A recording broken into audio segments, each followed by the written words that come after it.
espíritu del mal que gobierna, que induce a las personas. En ese contexto podemos ver que es imposible que pudiéramos sobrevivir como iglesia, pero el Espíritu Santo es el que ha estado con la iglesia. Y estoy diciendo esto para encronizar lo que decíamos el jueves, que cuando la iglesia se ha ido 7 años antes de que se dé este evento, decíamos, la iglesia o el Espíritu Santo se ha llevado a la iglesia al novio para que en este caso se lleve a cabo la boda del Cordero, que es lo que vemos en 19:7 de Apocalipsis, que dice: alegraos, pues que ha llegado el momento de las bodas del Cordero.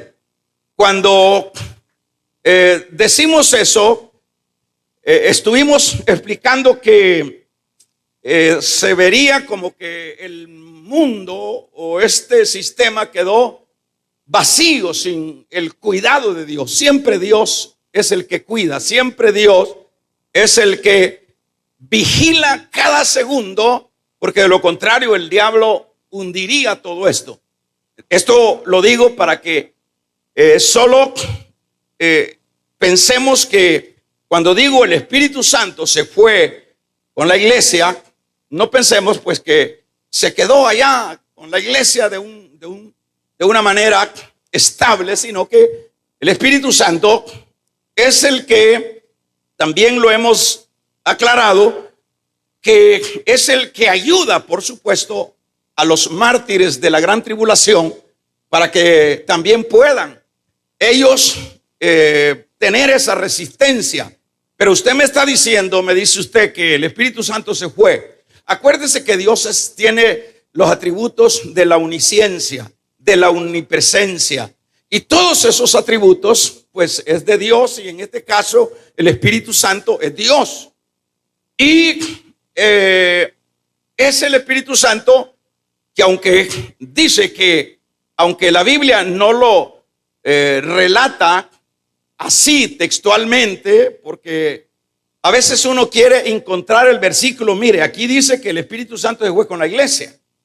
Nosotros no podemos, como hay versículos de la palabra que no lo va usted a encontrar con claridad, como sería la palabra Trinidad. Usted no la va a encontrar en la Biblia, pero es la lógica la que nos llevará, y además la comparación de toda la Biblia, que vamos a encontrar nosotros lo que es el concepto de la Trinidad. No necesariamente tiene que decir la Trinidad, y entonces por ahí es donde tenemos que ir entendiendo los conceptos cuando estamos hablando de esa manifestación también del Espíritu Santo, y que el Espíritu Santo se fue. ¿Cómo podemos corroborar eso para que no sea pues un invento del que está predicando? De acuerdo, así como el Espíritu Santo, como Dios es una Trinidad, usted ve allá cuando está en el bautismo, dice que hay una voz arriba. Hay una voz, y luego viene visiblemente una paloma, una paloma que se sienta sobre la cabeza de Cristo. Y en la cabeza de Cristo, cuando está ahí, hay esa voz que dice que ese es su Hijo amado. Pero estamos hablando que hay una voz, estamos hablando que hay una paloma, estamos hablando que se sienta ¿dónde la paloma? En Cristo. ¿Qué nos está diciendo ahí? Ahí nos está hablando de la Trinidad.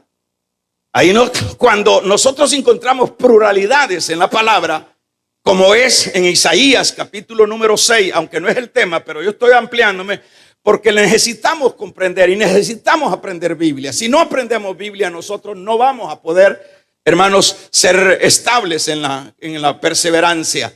En el capítulo 6 de Isaías habla, cuando dice que Isaías tiene su experiencia, y viene la voz que dice: ¿a quién enviaremos? ¿Y quién irá por nosotros?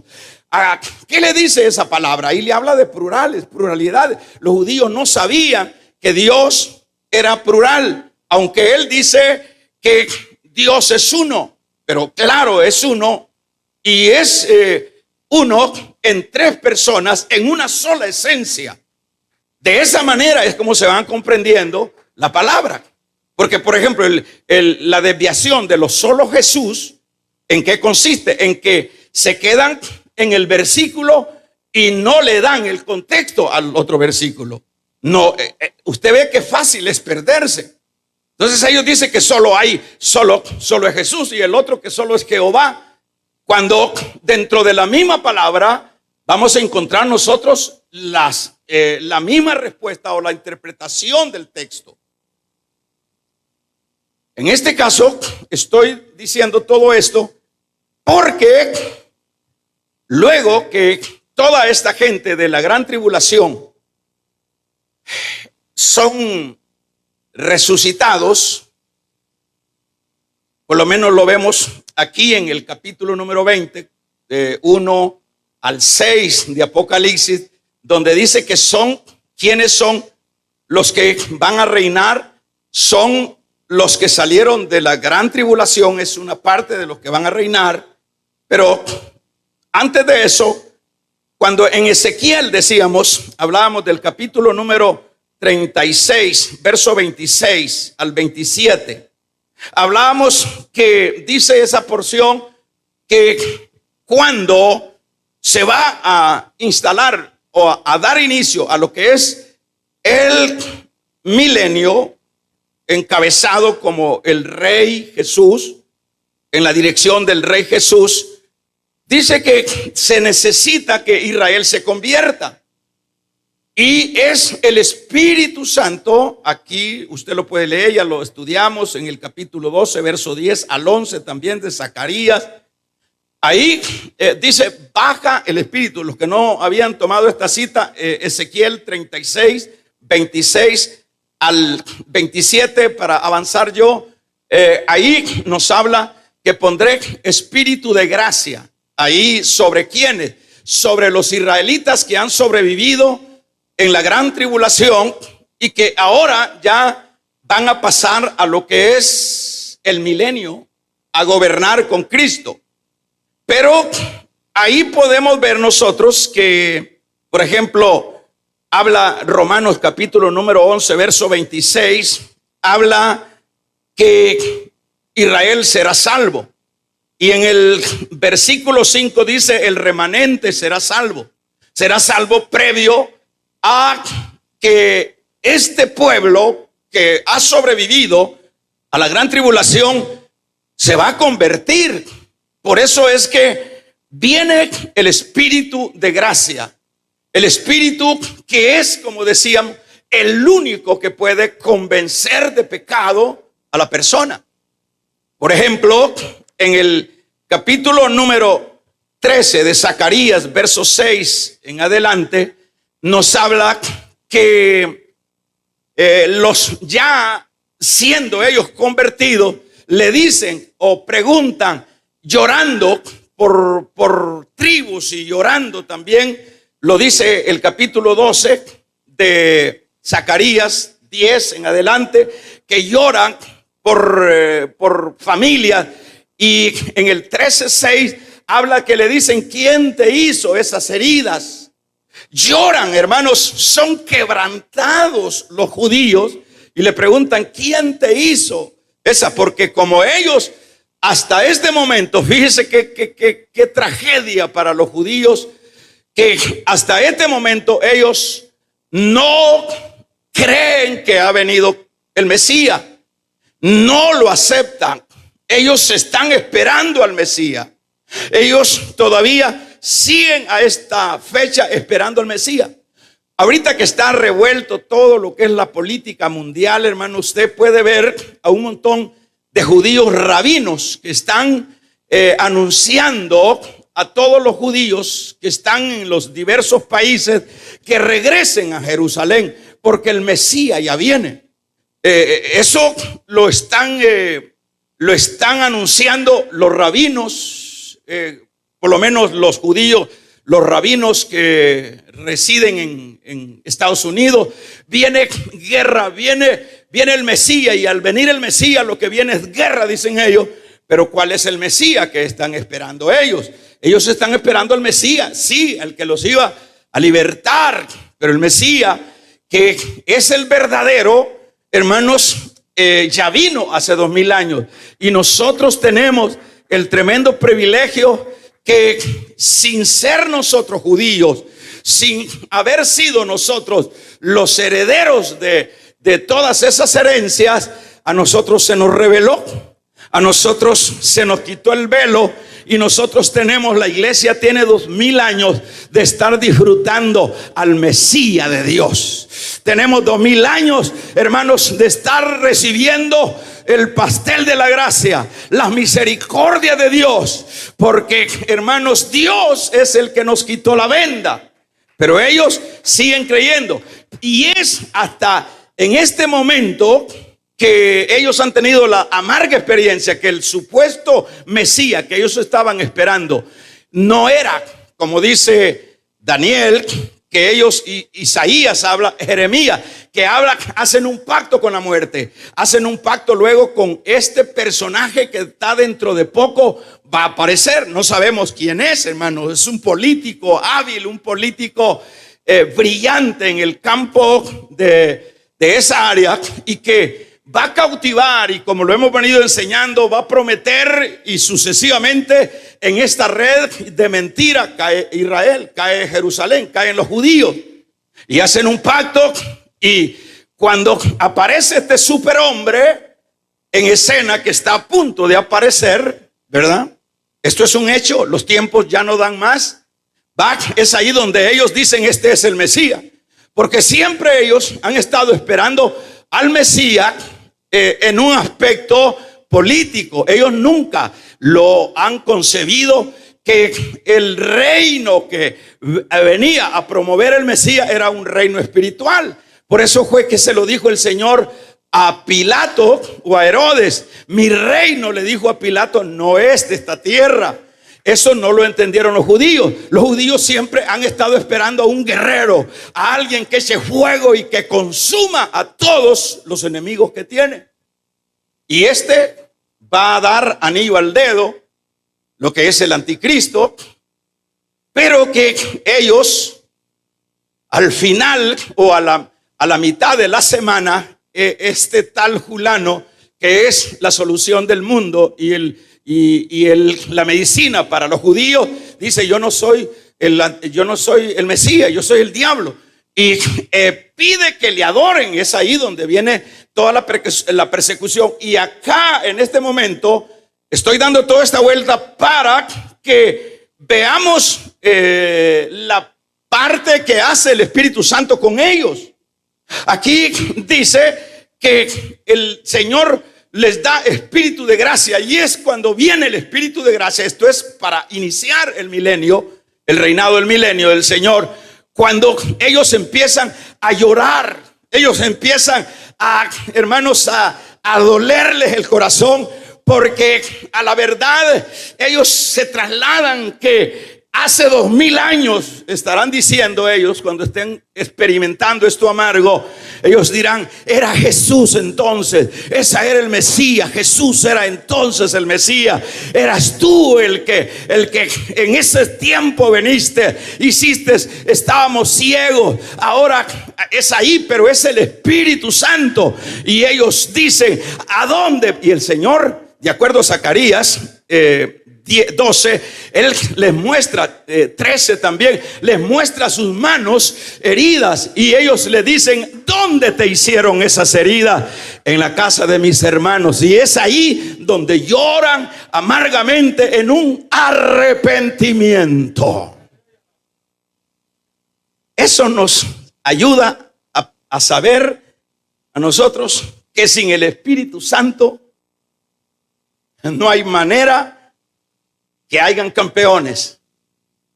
Sin el Espíritu Santo no hay forma, no hay ninguna esperanza que pueda, hermanos, haber una reacción hacia Dios de parte del hombre.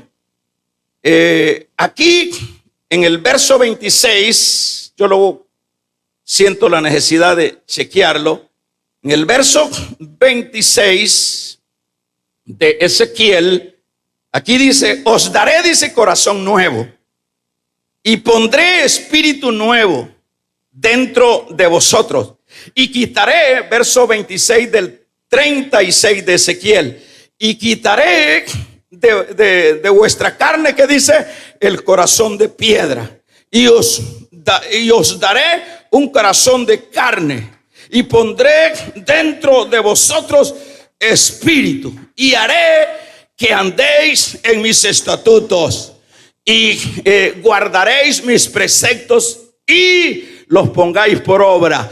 Hermanos, cuando nosotros estamos siendo un poco consecuentes con el seguimiento a un crecimiento espiritual, a una vida que agrada a Dios, no es nuestro ese crédito, es del Espíritu Santo. Él es el que, hermanos, nos ha quitado el corazón de piedra. Él es el que nos ha puesto un corazón sensible. Cuando nosotros vamos a hacer algo y sentimos el dolor, no somos nosotros, no es nuestra espiritualidad, es el Paracleto, es el Espíritu Santo que anda con nosotros y nos toca y nos reargulle, hermanos, para que no cometamos el pecado que vamos a cometer.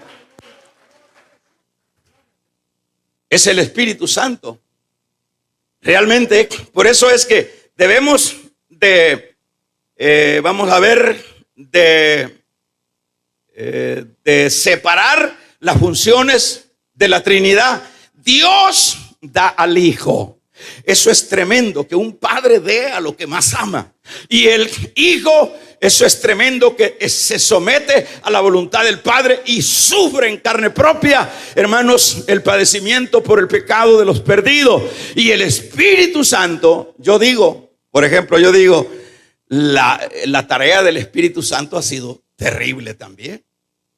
Los tres, hermanos, piense usted que de un hijo, para que la única manera como todos los salvadoreños se pueden salvar del coronavirus, pongamos ese ejemplo, la única es que se sacrifique al hijo que usted más ama, y eso aguanta para que sirva como vacuna para que todos los salvadoreños. Yo le diría cómo se sentiría si es a su hijo, le dicen deme a su hijo. Eso es terrible, el padre dio a su hijo. Pero lo otro terrible es, hermanos, el hijo dice yo hago la voluntad de mi padre. Pero lo otro es el Espíritu Santo, que se viene a quedar con vamos a regalarle ofrenda de palmas al Espíritu Santo.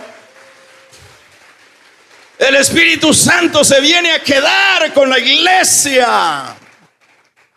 Y es el que nos hace sensibles, y es el que nos hace hacer su obra, y es el que nos redarguye cuando estamos nosotros en condiciones no apropiadas para Dios. Aquí vemos tremenda lo que dice en este caso Ezequiel. Y si vemos Zacarías, como decíamos, 12, también en el verso número 10 dice: y derramaré sobre la casa de David y sobre los moradores de Jerusalén espíritu de gracia y de oración, y mirarán a mí, a quien traspasaron, y llorarán como se llora por el hijo unigénito, afligiéndose por él como quien se aflige por el primogénito. En aquel día habrá gran llanto en Jerusalén. ¿Cuántos alaban el nombre del Señor? Ahorita el Señor ya terminó la guerra, ha juzgado las naciones, que es el juicio de las naciones que veíamos ya, el juicio de las naciones. Y luego de ese juicio que a los, como dice Mateo 25, a los de la derecha les dice: venid benditos de mi Padre, a gozar del reino preparado para vosotros. Y a los de la izquierda le dice, malditos al fuego eterno. Ese es, en este caso, hermanos, le llamaríamos el juicio de las naciones. No lo podemos confundir tampoco el juicio de las naciones con el juicio del gran trono blanco, que ese va a ser al final del milenio. Es ahí donde van a resucitar todos los muertos. Vamos ahora. Ahí ve usted. Ahora yo quiero, hermanos, que veamos esto importante. La participación de la iglesia. En el capítulo número 2 del Apocalipsis, váyase corriendo y miremos cuál es la participación en este reino. Porque muchas veces nosotros pensamos que ser cristiano, ser parte de la iglesia es como un asunto de ética, de tener como un hábito para dejar de ser malo, que lo de la iglesia es un asunto que no tiene trascendencia. Eso no es de esa manera. La iglesia tiene el verso 26, lo va a leer conmigo. Y dice en este verso 26, pero los que tenéis, ya lo tenemos. Vamos a ver, en el Apocalipsis decíamos 2, verso 26, pero los que tenéis entendido hasta que yo venga, el que venciere, dice, el que venciere y guardare mis obras hasta el fin, yo le daré, que dice, autoridad sobre las naciones y las regirá con vara de hierro y serán quebrantadas como vaso de alfarero, como yo también he recibido de mi Padre, y le daré, y también le daré a quienes, a los vencedores, la estrella de la mañana. El que tenga oídos, oiga. Esto es ya, hermanos, la parte que le corresponde a la iglesia. De un amén, la iglesia del Señor. Así que la iglesia no somos, hermanos, refugiados, no somos gente que no tenemos nosotros sentido en esta tierra, que somos personas que somos dignos de lástima. Nosotros somos fíjese que aquí está hablando, ¿cuántos alaban el nombre del Señor? Aquí está hablando, pero dice el verso 26, el que venciere y guardare mis obras hasta el fin, yo le daré autoridad sobre las naciones. Aquí hay que aclarar y hay que ir aclarando para que usted no se me vaya a torcer en el camino.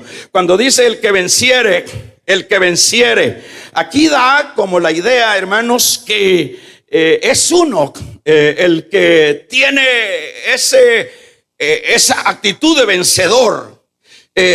Siempre debemos de saber que Dios elige a su pueblo, pero que las responsabilidades mías no las va a desarrollar Dios. Las responsabilidades suyas para con Dios son sus responsabilidades. Para que se entienda, no es que al entronizar con nuestra enseñanza o nuestra doctrina, bueno, si ya somos salvos, entonces ya nada tenemos que hacer. Si ya somos salvos, entonces ya todo está hecho. Eso es una mala apreciación de los hipercalvinistas. Los hipercalvinistas, lo que piensan ellos es de que como ya Dios los eligió, ellos como son elegidos pueden pecar. Esa es una distorsión de la verdadera doctrina. Esos son como salidos, esos son como vivos, queriendo seguir en el pecado, agarrándose de las promesas que hay una salvación. No, las responsabilidades de los santos es agradar a Dios. Las responsabilidades de los santos es vivir para Dios.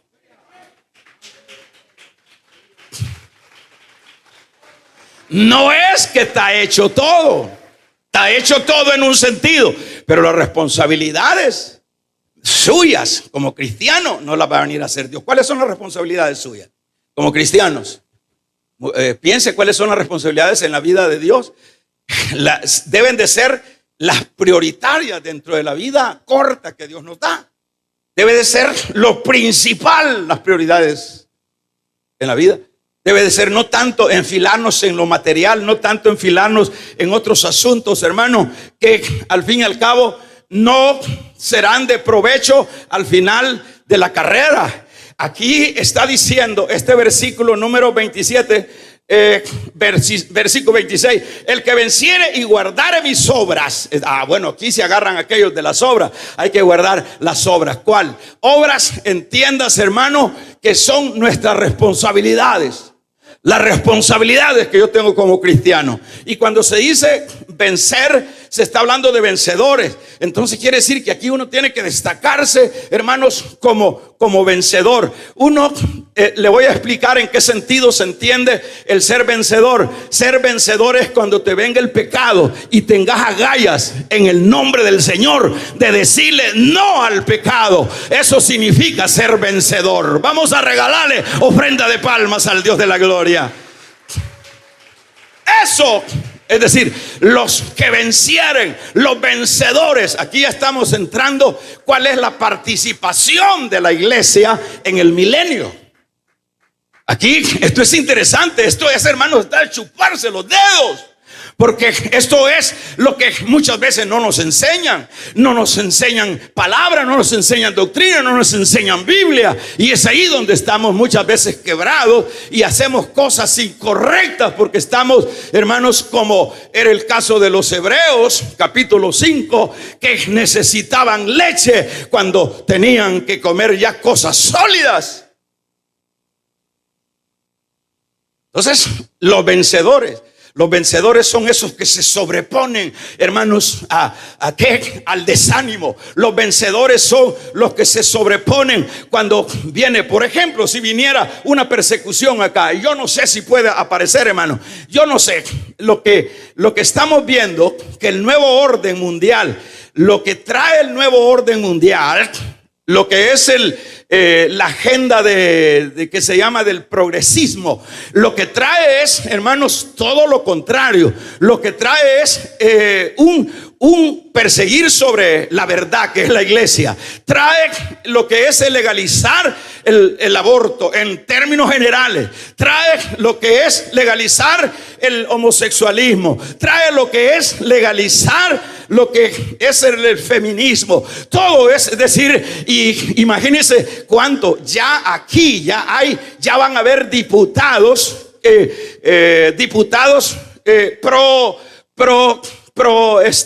pro aborto. Ya van a haber diputados dentro de esta bancada que vienen varios, hermanos, y dentro de poco, sin duda, nos van a obligar a los pastores que tenemos que hacer lo que la ley dice. ¿Y qué vamos a hacer? Y si no lo hacemos, es que no todo va a ser camino de rosas, señores. Por eso es que necesitamos aprender Biblia. Por eso es que necesitamos afincarnos en la fe, porque no sabemos lo que viene. Y si viene, entonces viene una persecución contra los pastores que no quieren casar a los homosexuales. Viene una persecución y sucesivamente que riñe, hermano, que va en contra de las leyes modernas que están metiendo.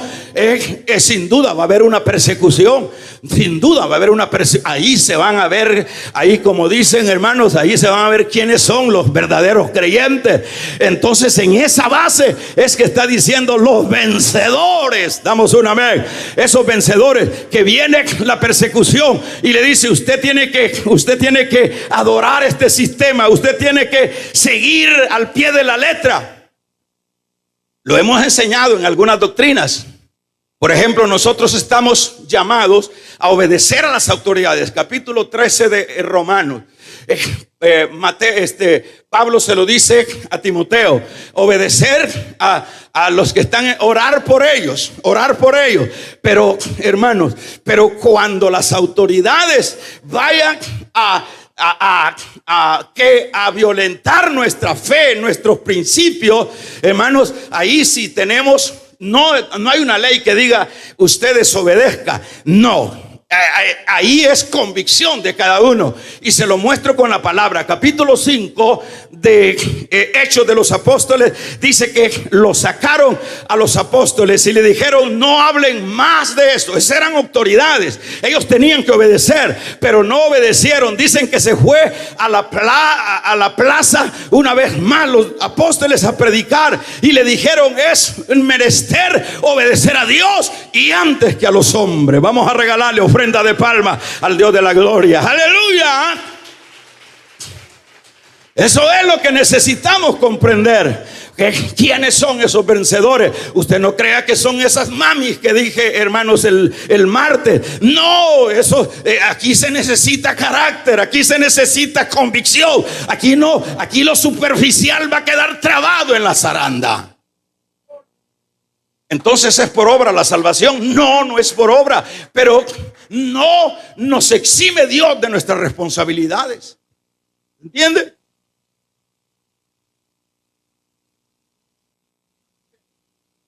No nos exime Dios de nuestras responsabilidades. Entonces, la parte que nos corresponde como iglesia, dice acá, esto es interesante: al que venciere y guardare mis obras, es decir, mi palabra, hasta el fin, yo le daré autoridad sobre las naciones y las regirá con vara de hierro, y serán quebrantadas como vaso de alfarero, como yo también, es decir, le han dado esa autoridad, dice el Señor, la he recibido de mi Padre, así la van a recibir ustedes. Dicho de otra manera, es decir, que eso es lo que a nosotros como iglesia nos espera. Ese va a ser un privilegio. Dice Pablo en primera de Corintios 6:2, ¿acaso no sabéis vosotros? Le dice Pablo a los corintios. Damos una amén. ¿Acaso no sabéis vosotros que ustedes van a gobernar el mundo? ¿A qué se refiere el apóstol Pablo para los corintios buchincheros, peleoneros, divisionistas? ¿Acaso no saben ustedes, peleoneros? ¿Acaso no saben que ustedes van a gobernar el mundo? Damos un gloria a Dios. ¿En qué sentido? Pero no son los peleoneros, los divisionistas, no son los complicados los que van a estar ahí, son los vencedores. Son los vencedores. Estos son los que reinarán. Segunda de Timoteo 2 habla en el capítulo número 2. Importante esto, hermano. Su capítulo número 2, verso 12. Fíjese qué importante. Si sufrimos, ¿qué dice? También reinaremos con Él. Si le negaremos, Él también nos negará. Vamos a ser vencedores en el sentido de oponernos a todo aquello que altere nuestra fe. Eso no lo va a venir a hacer Dios. Dios nos va a ayudar con el Espíritu Santo. Él nos va a ayudar. Pero la responsabilidad mía que voy a decir, mire, a la verdad, por eso es que a veces se ve muy niño y muy, muy básico cuando los hermanos dicen: es que no pude, es que no aguanté, es que el diablo, el tal hombre, a saber por dónde anda haciendo estragos y echándole culpa al hombre, al diablo. Entonces, pero es decir, no hay convicciones. Aquí es una plataforma de ¿qué, hermanos? De guerreros. La iglesia debemos de concentrarnos que en la iglesia no caben las medias tintas. Aquí debemos de concentrarnos que aquí no cabe la dualidad. Aquí debemos de saber que siempre dentro del contexto de los vencedores, hermanos, vamos a hallar a un Abraham. Venció, hermanos, la nostalgia de su tierra, venció las dificultades. Vamos a ver a un Moisés que venció las ambiciones. Vamos a regalarle ofrenda de palmas al Dios de la gloria. venció. Vamos a ver solo vencedores, a un Josué, vamos a ver a un Pablo, hermanos, que aun cuando le llegaba el desánimo, ahí venía el Espíritu de Dios, lo animaba y seguía ese hombre que era un león para adelante. Es decir, el escenario, cuando lleguemos allá en el cielo, como yo le he dicho en otras ocasiones, o cuando estemos en el milenio, no le digo que levante la mano quiénes son los que vamos a estar en el milenio reinando. Pero imagino que esto es interesante para todos, ¿verdad? Creo que, a ver si me están entendiendo, hermano. Vamos a ver. Imagínense, los que vamos a estar en el milenio, no crea que son gentes así de doble ánimo, como dice Santiago, que son guiados por así como las olas del mar, por todo viento de doctrina. No, en el milenio van a haber águilas. Solo águilas, de águilas para arriba, hermanos, ¿cómo le dice? De altas ligas para arriba. Allá vamos a hallar a un Abraham, allá vamos a hallar a un Moisés, allá vamos a hallar a un Elías que no lo doblegó el rey Acab, allá vamos a hallar a un Jeremías que no lo doblegaron los reyes de Judá, allá vamos a, hermanos, a hallar a un Daniel que no se arrodilló ante la estatua de Nabucodonosor. Allá hallaremos guerreros y guerreras. Imagínense personas que los doblega una nagua, personas que los consume el materialismo. Por eso le digo, son vencedores los que van a estar en ese reino. Son vencedores. ¿Y a dónde se hacen esos vencedores? ¿A dónde se hace el buen soldado? En el cuartel. Y luego del cuartel a la práctica, a la guerra, al ejercicio, ya no a lo teórico, sino a los hechos. Eso es lo que tenemos que entender nosotros como iglesia. No crea usted que, hermanos, yo como un diácono, si yo sirvo a media, eso me califica como vencedor. Pues si usted no entiende los conceptos, pues está muy grave. Como una diaconisa, como un pastor, como un siervo de Dios, como una iglesia que se congrega. Si no sabemos qué significa esto, hermanos, estamos fritos, estamos haciendo nada, estamos perdiendo el tiempo. Pero nosotros debemos de saber que este es el cuartel general de Jesucristo, donde viene, hermanos, a entrenar a su pueblo para que sea ese pueblo que va a gobernar en ese milenio con él. Que se oiga un poderoso amén. ¿Cuánto vamos a reinar? ¿Cuánto vamos a reinar? Ay, ay, ay. Amén, hermanito. Para eso son estos mensajes. Para que nos ubiquemos. Para que nos ubiquemos.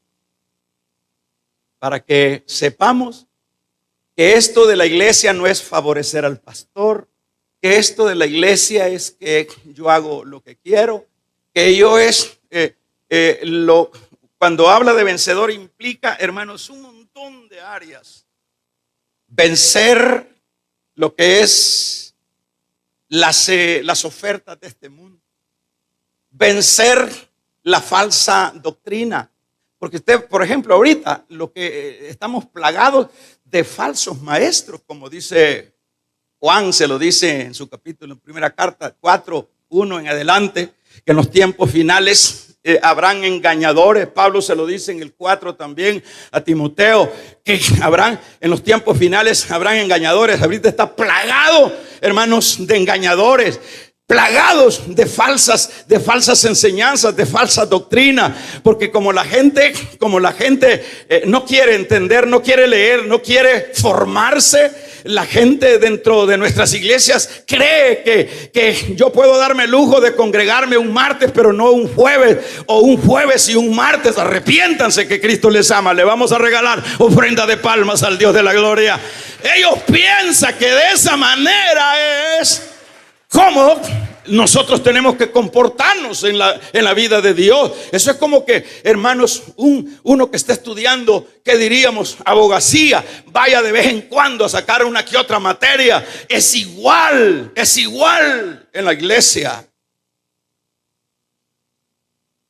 No es una cosa superficial, sin sentido, sin dirección, sin pasión. No. Cuando habla de vencedores, no vaya a pensar que son gladiadores de esos que... No está hablando de ese tipo de concepto. Está hablando de vencedores, de vencerme yo mismo. Fíjese que yo mismo soy mi enemigo. Yo mismo, hay momentos que yo no quiero orar. Y yo no me voy a poner a orar para salvarme, sino para ser fortalecido, para pelear las batallas que tengo que pelear. Pero hay una enemistad. Eso es lo que dice Pablo. Hay en su capítulo 7 de Romanos. Habla, hermanos, dice Pablo que él no sabe, dice, siempre hace lo que no quiere hacer, porque hay una ley dentro de él que lo lleva a hacer lo que no quiere hacer. No, hay una lucha, hay que batallar con este yo. Por eso es que Pablo batalló y lo venció, y venció al maldito yo. Y dijo Pablo, ya no vivo yo, sino Cristo es el que vive en mí. Y lo que vivo en la carne lo vivo en la fe del Hijo de Dios. Dele fuerte esa palma. Esos son los vencedores, señores. No vaya a creer que es aquel que golpea a la mujer, aquel que le grita al patrón, aquel que le grita al trabajador, aquel que se la lleva de vivo. Los vencedores son los que vencen el maldito yo. Yo quiero esto. Por eso Pablo dijo, ya no vivo yo. Por eso, hermano, cuando usted vea ese tipo de gente que deserta de la vida de Dios, no sea simple. No seamos simples, no sigamos simplezas. Tengamos carácter, porque da vergüenza que por 20 años se le ha predicado a alguien y que sale un loco ahí que no sé qué chincha le pica y ya dicen los otros simples detrás de ellos. No debemos de ser simples, tenemos que tener carácter. Tenemos que saber que aquí es el cuadrilátero donde nosotros nos estamos formando para tener una victoria en ese milenio. ¡Oh, gloria a Dios! Que se oiga un poderoso amén.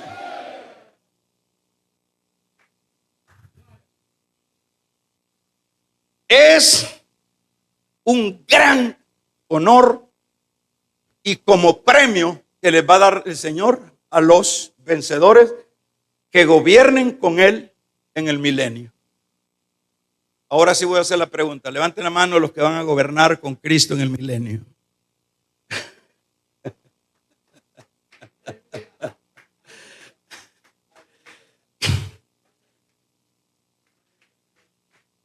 No se aflija. Para eso es esta palabra. ¿Para qué es esta palabra? Para que nos midamos y nos levantemos y tomemos carácter a partir de ahora. Y sepamos, hermanos, que nosotros tenemos que ir tras las victorias. Nosotros tenemos que superar los obstáculos. Nosotros tenemos que matar gigantes, porque no estamos solos, porque es más poderoso el que está con nosotros que el que está fuera de nosotros. Diga conmigo, yo soy vencedora. Que se oiga fuerte, pues yo soy vencedora. Yo soy vencedor, digan los hombres. Yo pegara un gran grito, hermano. Por fe lo haría. Pero yo soy vencedor.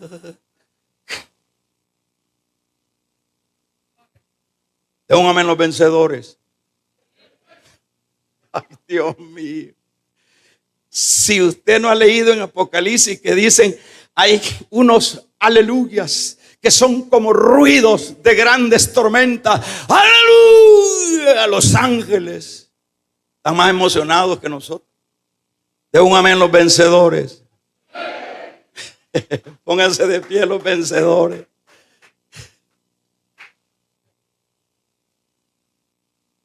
Los vencedores van a tener el premio de estar en el milenio con el Señor. Vamos a orar. Padre, te damos gracias. Bendito Dios, por tu misericordia. Te damos gracias por tu amor. Te damos gracias, Dios. Gracias. Gracias, Dios. Aquí estamos. Ayúdanos. Ayúdanos. Ayúdanos a tener carácter, Dios. Ayúdanos a ser fuertes en la batalla. Ayúdanos. Ayúdanos, Dios. Pídale ayuda al Señor. Eso es. Que Dios nos dé ese carácter. ¡Oh, gloria!